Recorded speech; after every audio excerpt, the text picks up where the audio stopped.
NDA में seat sharing को लेकर क्या नया फॉर्मूला तय होगा यह बताएंगे, लेकिन इससे पहले चिराग पासवान ने आखिर क्या भौकाल मचा रखा है। चिराग पासवान जो पहले भी कह चुके हैं कि हम बिहार में चुनाव लड़ना चाहते हैं, बिहार के लिए काम करना चाहते हैं। और चिराग पासवान के लिए कहा जा रहा था कि 2030 या 35 में वह मुख्यमंत्री का चेहरा बनने के लिए तैयार है। लेकिन अभी जिस प्रकार से उनकी पार्टी के, अगर उनके जीजा अरुण भारती की बात करें तो अरुण भारती जिस प्रकार से कर रहा है कि चिराग पासवान को जो है चुनाव लड़ना चाहिए, विधानसभा चुनाव लड़ना चाहिए, उनके पार्टी के तमाम कार्यकर्ता कर रहे हैं कि चिराग पासवान को बिहार में कोई मुख्य जिम्मेदारी निभाना चाहिए, यानी मुख्यमंत्री उप मुख्यमंत्री का जिम्मेदारी निभाना चाहिए। कहीं ना कहीं क्या चिराग पासवान या उनकी पार्टी के जो कार्यकर्ता है, क्या चिराग पासवान उनसे ये सब बातें बुलवा रहे हैं, या चिराग पासवान जो है सीट शेयरिंग को लेकर ये सब जो है दबाव बनाने के लिए ये सब कर रहे हैं। इसी पर बात करेंगे। उससे पहले नमस्कार, मैं विष्णु राव और आप देख रहे हैं आक्रोश। आपका चैनल पर नया है तो चैनल को सब्सक्राइब जरूर करें और वीडियो को ज़्यादा से ज़्यादा लाइक और ज़्यादा से ज़्यादा शेयर करें। सीट शेयरिंग, एनडीए में सीट शेयरिंग या महागठबंधन में सीट शेयरिंग, कहीं ना कहीं यह जो है बड़ा पेच है। कई पार्टियों से मिलकर महागठबंधन बना है, वहीं कई पार्टियों से मिलकर एनडीए गठबंधन तैयार है।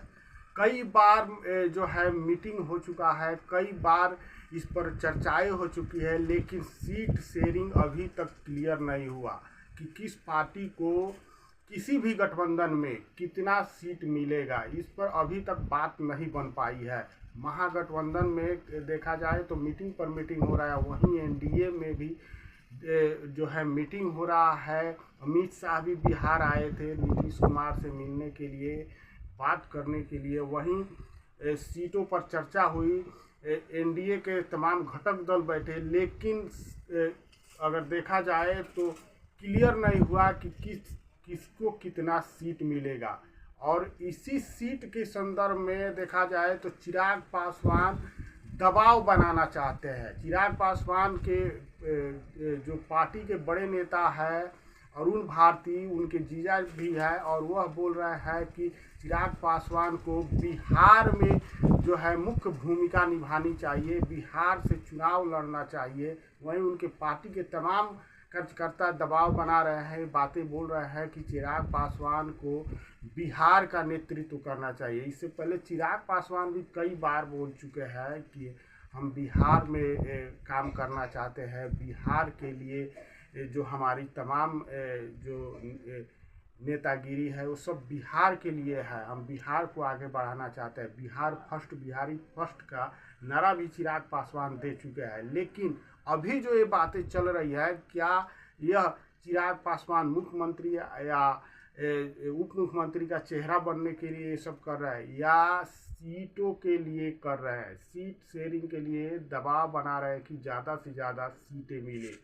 तो सबसे पहले आपको बता दें कि चिराग पासवान की पार्टी के द्वारा और चिराग पासवान के द्वारा ये जो कुछ भी किया जा रहा है, ये सीट शेयरिंग के लिए ही किया जा रहा है। एक दबाव बनाया जा रहा है ताकि पार्टी को ज़्यादा से ज़्यादा सीटें मिले, क्योंकि वो भी जानते हैं कि 100 से कम पे नीतीश कुमार भी चुनाव नहीं लड़ने वाले हैं, और वहीं बीजेपी भी 100 से कम पर चुनाव नहीं लड़ने जा रही है।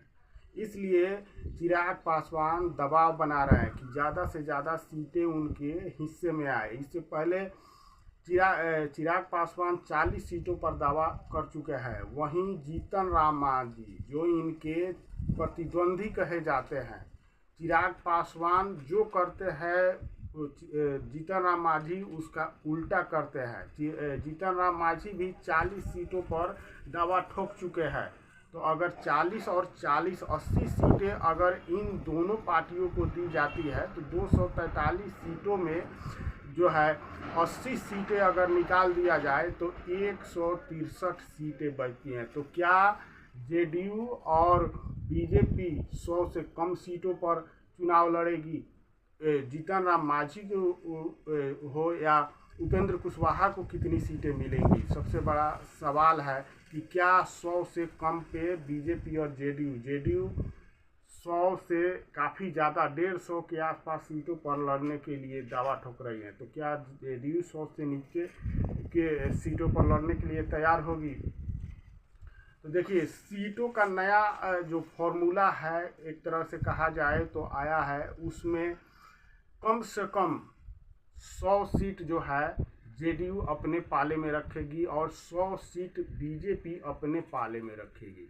100 या 102 सीट या 102 या 3 सीट जो बीजेपी और जेडीयू है ये अपने में बांटेगी। उसके बाद जो सीट बचेगा, या मान कर चलिए कि 105 सीट या और 105 सीट जो है ये दोनों पार्टियां ले लेंगी। उसके बाद जो 34 सीट बचती है उसी में चिराग पासवान को, जीतन राम मांझी को और उपेंद्र कुशवाहा को एडजस्ट किया जाएगा। उपेंद्र कुशवाहा की अगर बात करें तो उनको 5 सीटें दी जा सकती हैं। उसके अलावा जीतन राम मांझी की बात करें तो उनको 7 सीटें दी जा सकती हैं।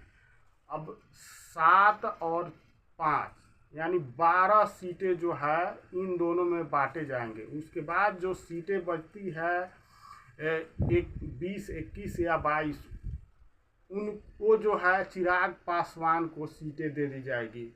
हाँ, अगर जीतन राम मांझी नहीं मानते हैं या उपेंद्र कुशवाहा नहीं मानते हैं तो जो भी सीटें 1 या 2 घटेंगी या बढ़ेंगी वह चिराग पासवान से ही काटी जाएंगी, नहीं कि जेडीयू या बीजेपी से काटी जाएंगी।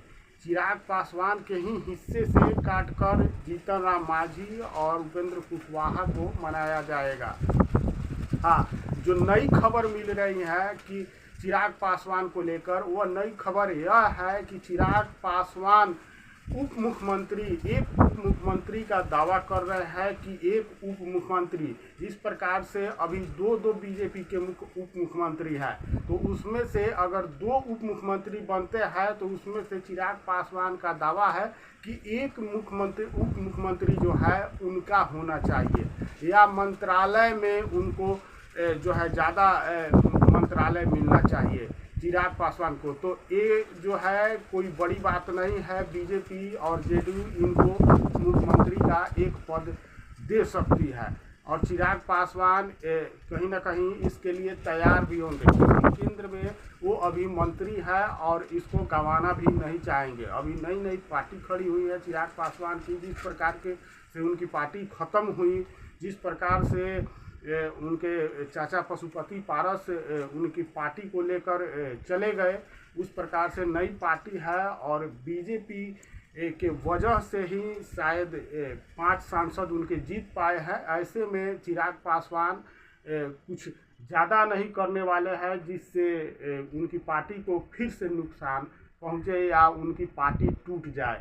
ऐसे में चिराग पासवान को अगर उप मुख्यमंत्री का एक पद मिलता है तो इसे वह स्वीकार करेंगे, या उप मुख्यमंत्री का पद नहीं मिलता है उन्हें अगर 2 मंत्री या 3 मंत्री का पद भी मिलता है बिहार सरकार में तो उसे स्वीकार करने में वो परहेज नहीं करेंगे।